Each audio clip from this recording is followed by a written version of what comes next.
A very warm welcome to HT City Spotlight, a campaign which will be a one-stop destination for all things lifestyle. Spotlight essentially aims to focus on issues that are affecting our lives in big and small ways due to the crisis brought in by COVID-19. The aim is to talk, hear, understand, and resolve issues to the best of our ability and within the given circumstances through chats, interviews, and webinars. In our second part of HTCT Spotlight that focuses on mental health issues, we have with us one of India's most talented and flamboyant filmmakers, Mr. Karan Johar. Hi Karan, how are you? Good, Prashant. How are you? Good to see you. Yeah, long time I haven't seen you. Very long. I haven't seen very many people in a very long time. It just feels strange now. Just interacting with new people just always feels exciting. Right. Superb. Very excited to talk to you again. Welcome to HT City Spotlight, where we are Right. focusing on mental health and, mental health wellness, especially in the wake of COVID-19, Right. First thing that I want to really ask you, we have been in the lockdown, for many days now, actually close to 3 months. How has lockdown treated you? Like, what have you been up to? Well, um, initially there was the first week is when it's a shock to your system. So Right. I think all of us took a while to adjust to this new normal, where we knew that for a very long time we were going to be confined to our own space. Right. So I think it hit me the hardest only in the first week, where there was so much work happening around me, and then suddenly there was this pause button, and everything came to a grinding halt. Right. But I think after the first 2 weeks, Mhm. I started getting into the rhythm of this time that I had to myself, Right. the time that I had with my mom and my kids. And I started then reveling in it. Mhm. Actually, I thought that I would get very uh, bogged down. I would be very low. I would also be sad on many days. And, this kind of emptiness and vacancy in your life actually can actually take a toll on your mental health, on your inner self, on your morale, on so many things. For me, fortunately, what really kept me going was the energy that my children had in my life. They were just this vibrant energy that I woke up to every day. So it was almost impossible for me to sink into any kind of slumber.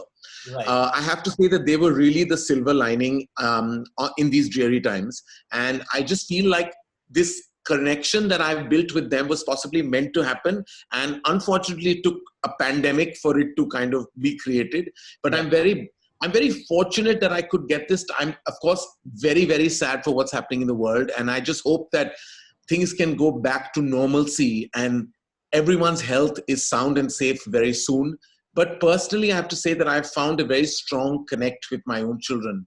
And I always had it, but I think we've gone into a special zone. So I have to say in the last 2 months, things have been, I've just, scarily, I've got used to this pattern of waking up and doing different levels of nothing in the day. So Right. through that, there's also some work I've tried to do. There have been Zoom chats and calls and meetings, but few and far between and sporadic. Mainly, it's been a lot of time with me, myself, and my kids. I've had a lot of time to reflect on lots of things, and so it's been a few months of reflection. It's been a few months of discovery, self-discovery, and I think I'm better off for it. Right. Personally, speaking, I must say that the videos that you made, all through the lockdown, with Yash and Ruhi, they were Yeah. they were so endearing and like were my Thank you. favorites, hands down. But I read about it very sadly that you decided to stop it now. Well, it's Unlock One, right? So it's Right.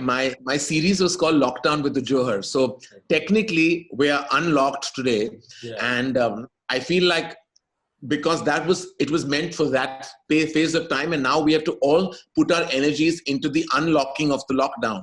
Of Right. course, with solid following of the rules and regulations, which I look around and I see is not happening at all. Hmm. And I think people are taking this virus for granted now because they think कि हम घर में हम 3 महीने हम बैठ चुके हैं तो अभी चला जाएगा. This virus is not vanishing. Our health will definitely vanish if we take Yeah. this virus for granted. So I'm looking at images of people not maintaining social distancing, not wearing their masks, Right. just freely moving around the city like everything's back to normal. No, it's for economic reasons that this lockdown has been relaxed. but everyone has to still follow the rules. So I'm a bit apprehensive about what the immediate future lies for us. Right, right. And since I'm talking to you, I have to talk about work, because you are one of the most workaholic persons I know, in the Right. industry. But we have not been working, for close to Yeah. 3 months now. Have you been missing work? Have you been missing being on sets and in office? I mean, actually, Prashant, I miss human interaction the most. I'm a people's person. I always feed off the energies of other people, be it in a professional zone or in a personal zone. It's always been something that keeps me going. I'm not always very good on my own. I've learned to accept that circumstance when it happened, and I have also learned to enjoy it in the recent past. But I'm basically a people's person. So for me, whether it's being on a set or being in the office or being at a social gathering, Yeah. I just miss interaction with people. My father used to say a very simple thing. He used to always say, people need people. And I feel my need for people has been even more enhanced in this time. And what it's done is it's raised my level of compassion, because I think that I'm far more compassionate to the relationships I have, to the people I work with, my colleagues. I just feel a huge increase in my level of compassion. And I think that I'm not alone in this feeling. I think everyone's kind of discovered the feeling of compassion in this lockdown. Right. Absolutely. And now, as you said, then we are talking about unlocking the country and unlocking things, and there have been talks about restarting work, going back on sets. In fact, the government has come up with certain guidelines. And as far as I know, a few filmmakers as well as, TV producers are thinking of how to get back on sets and start work in some way or the other. Are you thinking on those lines, going back to work or something? Well, we are all discussing it, be it with the Producers Guild, be it with all of us. We've got the guidelines. We are going to try our best to make sure that the atmosphere on the set is conducive and adheres to every rule and regulation that we need to follow. Having said that, Prashant, I believe it's not going to be easy. It's very tough. And I myself, and I can speak for Dharma Productions or Dharmatic, which is our digital arm, that I'm not getting onto a set till I can make sure that every member of my cast and crew is going to be safe. And I'm going to be able to combat this virus efficiently and rightly so, because it's always health and life over anything else. And I think that all of us are raring to go. We all want to make sure we get back to work, we get back on set, we get back to creating content, because that's our life, our livelihood, our passion, our everything. But none of this is at the cost of anyone's health. I'm not willing to take that chance, Prashant. So I want to make sure that absolutely every rule is adhered to. And it's not easy. It's going to be a challenge only because lots of the modalities and the rules and regulations and, the SOPs, the standard operational procedures, are very possible, but they have to be done in a very strategic way. Right. Now, it's all very well to say that we'll keep precautions, but I know what happens on a film set. You get there and the adrenaline of creating what we do sometimes takes over. And you might take a step back from all the precautions you have to take. And I don't want that to happen at all. So I'm almost paranoid about making sure that everything is sorted, is structured and strategized for a healthy and a completely COVID-free environment. So only when that happens, I'm going to go back to work. I'm only again saying this. I'm saying this for myself and Dharma Productions. I hope and aspire that every other filmmaker thinks as responsibly as well. Right. It's great that you're saying it, because, I know you have 2-3 films, which almost went on floors, and I mean, we were on the verge of starting Takht. We were on the verge of starting Shakun Batra's film. We were shooting a major schedule of Brahmastra and a major schedule of Dostana 2. So we had 4 films, plus we had Shashank Khaitan's film that was going to go in 2 months. I'm talking about 5 feature films that were on the brink of either starting or going to start, and some in the midst of. Right. It has been a huge blow to us economically and financially. But again, I repeat, Prashant, none of this matters. What matters is the health and safety of people working on these feature films. And I cannot just think personally and selfishly and that mujhe filmein banani hai and life has to go on. Of course, life has to go on and we have to chase the new normal. But chasing the new normal will take its own while. Yeah. That's true. That's true. Right. And you mentioned about Takht. Yeah, I was going to ask you. That has been like one hot favorite topic of everyone, throughout this lockdown. So what's happening on that? Like a lot of Well, conjectures about like it's not I going to think get made or I, something. I think a lot of people seem to know more about what's happening on Takht than I do, which is which is well. I'm almost flattered that there's that level of interest in the Yeah. film, because it makes me believe that it matters, which I'm glad it does. Um, Takht is a monstrous, massive movie that on every particular day of that film, the minimum requirement of people would be 500 to 700 people on a daily basis. Right. And it has a majestic making that it needs to be made in that way. It's a period film. It's a historical. So obviously it'll have to kind of, we are going to definitely make it, but it's going to get delayed till we know that the atmosphere is, like I just said to you, that Right. here we're talking about even intimate movies are tough to kind of put on the floors. Now imagine the magnitude of Tuck. So I have to be very careful, because I have lots of actors. There are about, the main line leading actors, there are 7, but then there are other about 40 or 30 major characters in the film. We're talking about a major cast of over 40 people, and then all the other people that surround them. How is it possible to immediately go on the floors with it? So Takht is my passion project. It's something that I have never been more passionate to direct a film as I have been to direct Takht. It's really been, I've been prepping it for 2.5 years now. Right. I started prepping for that film in 2017. We're now in 2020. So of course, there's a pause button. But let me tell you, I'm excited that eventually I'm going to press the play button and we're going to be good to go when the time is right. Right. I think we are all waiting for that. It's a humongous film. Yeah, absolutely, absolutely. And before I get to the next part, I have to ask you. I forgot to ask you actually. With about lockdown with the Johars, one of the most endearing part for everyone has been the way Ruhi and Yash, they were pulling a leg, throughout in almost every video.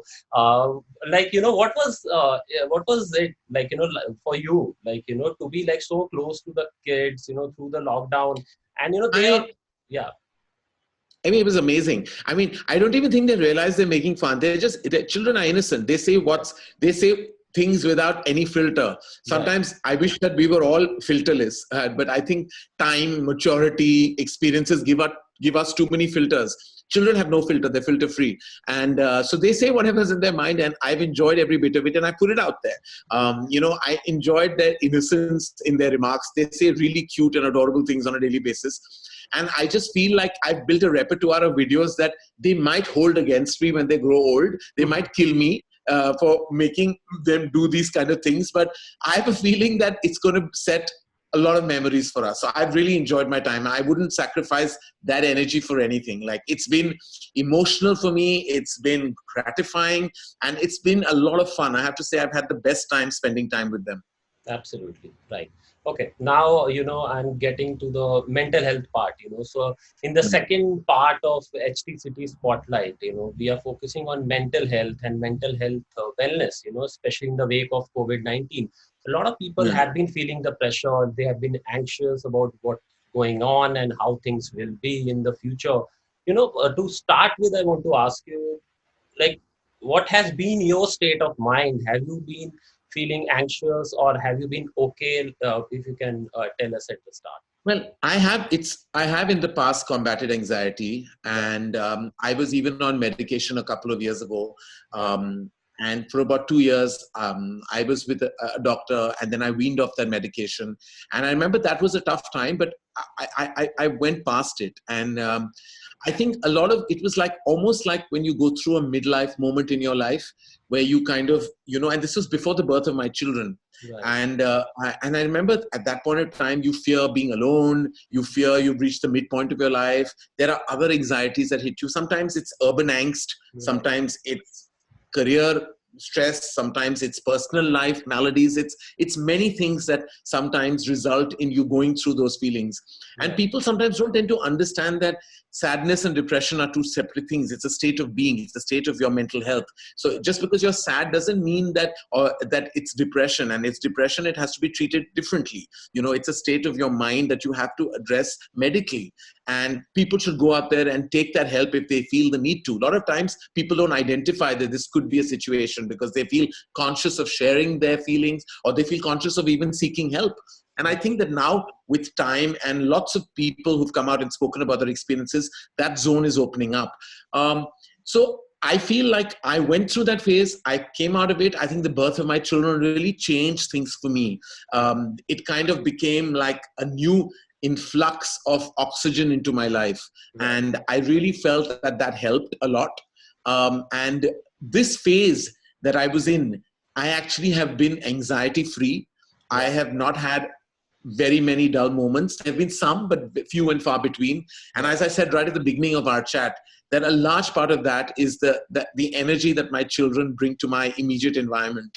I have not been able to feel a moment of sadness because I keep feeling so much gratitude every time I see them. And that gratitude invariably lends itself to a happy feeling. So when I feel happy and I feel grateful, it kind of takes me away from any deep, dark feeling that I might have had if they weren't in my immediate space. So as I said, I've actually been in a really good headspace in these last 3 months. Right. I have enjoyed my time. I've also got some time off, but I used to derive happiness from them and take it to my thoughts. So my thoughts, even when I was self-reflecting, were all positive and happy and looking forward to a new future. Right. I have to say that I wasn't expecting it to be like this because I was worried that I might have a slump, a moment or a phase that it might become slightly dark. But there was a lot of light in my life, and I'm very grateful for it. Yeah, superb. But as I said, Karan, a lot of people actually have been feeling very stressed and anxious. Yes. What would you suggest? What would you tell them? How to keep the sanity, going? The important thing is not to keep it to yourself, is to always address it with your immediate ones, your loved ones, your family, your close friends. And even there are various ways of even you seeking the right medical assistance. It could be telephonically, it could be virtually. I feel like a lot of people who go through it tend to feel that they must keep themselves. We as a community of people, I've realized, fester within. We brush issues, major issues, emotional ones under the carpet. I feel the first thing you have to do is acknowledge your situation, address it, and the main thing to address it is to talk about it, is to communicate with immediately your family and loved ones. Once you do that, I can assure you there's not a single person who won't start feeling better immediately. Then, of course, step 2 is taking the right assistance medically. But the step 1 is acknowledgement and addressing it and then talking about it to your immediate environment.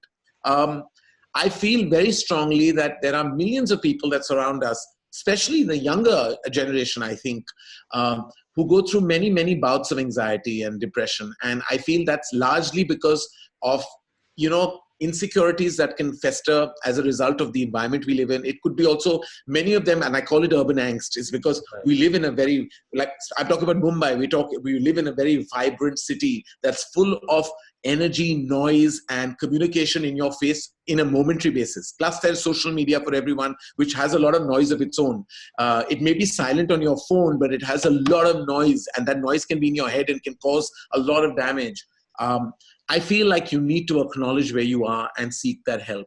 And I really hope that people are doing that. That's my biggest advice to anyone who might be hearing this or seeing this, is like, please talk about it. Like the first thing I did when I felt it many years ago is I spoke about it to a close friend. And it really helped me because my close friend put me onto the right medical assistance. And 2 years post that, I was actually fine.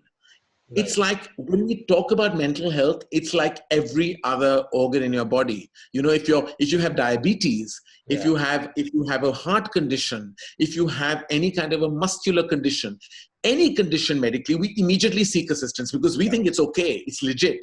But people don't think mental health issues are legit issues to have. And then stupid people who don't know better say, "Theek ho jayega, do go out, meet your friends, sab kuch theek ho jayega." You don't want to hear that. When you're going through anxiety or depression, the last thing you want to be told is, It'll be all right. Arey, go out, see a movie, go out for dinner, watch a nice episode of something, go for a drive. Sab theek ho jayega, waqt ki baat hai. It's, Right. it's very frustrating when you hear this from less informed, uninformed individuals who don't know anything about mental health. So I beseech, advise people also that if somebody comes up with a situation like this, please do not give random, uninformed advice.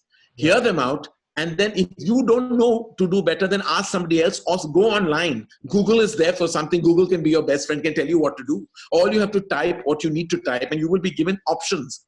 Yeah. So as I said, it's really up to you how you address it.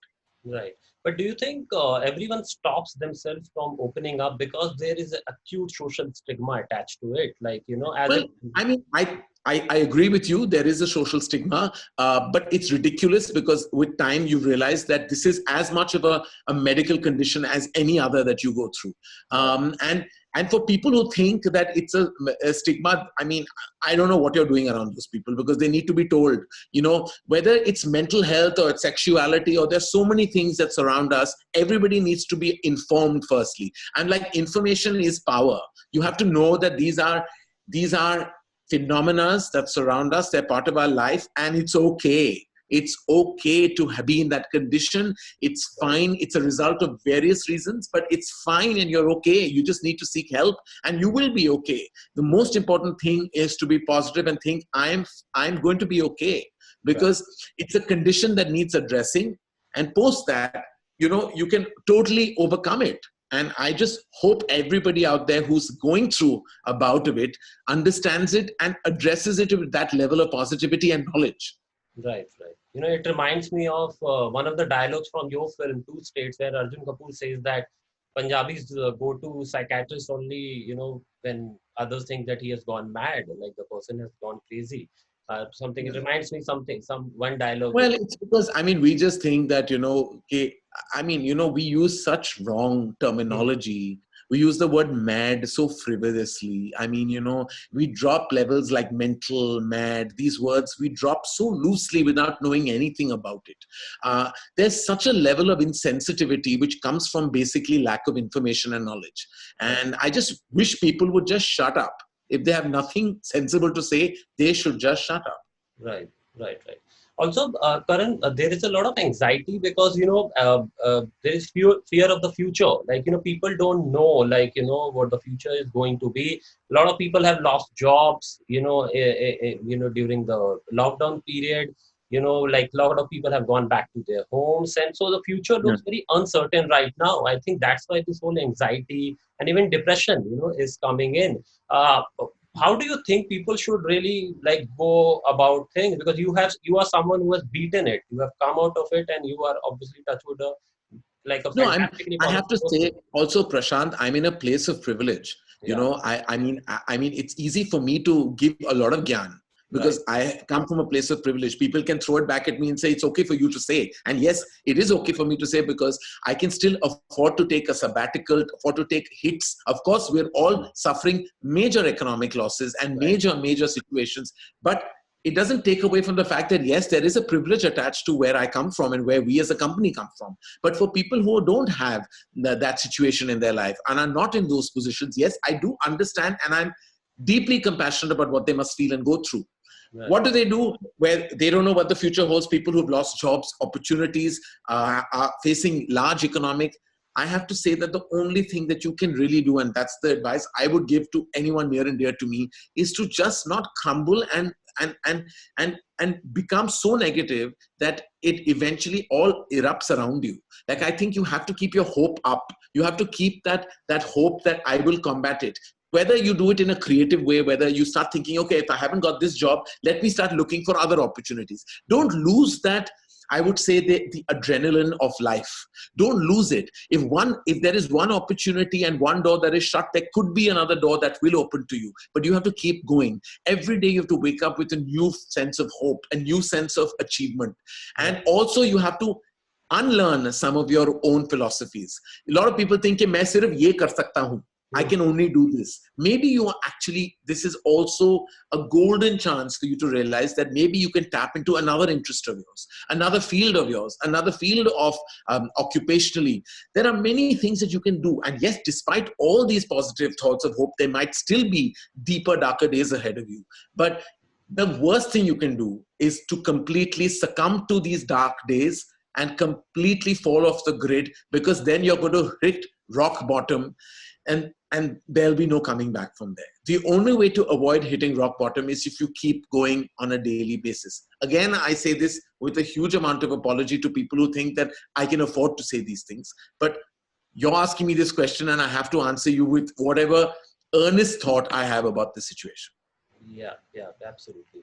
And also, do you think situation is getting better vis-a-vis mental health and awareness about it in the society? People have started talking, more openly about it. Yes, definitely. I think a lot of the younger generation are aware because they're connected, whether they're virtually connected, so they know exactly what's going on in the world. I think it's really like say, a certain generation, like say my mom's generation, or maybe a generation even below it, who may not entirely comprehend, because a lot of times they dealt with those issues on their own and somehow went past it. But today, you don't need to just deal with it on your own. There is help for you, so you can seek that help. Yes, I think there's a lot of awareness. It's building much more than it was even a decade ago. And I think that more power to people who have shared their personal experiences, because they've really helped and inspired people around them.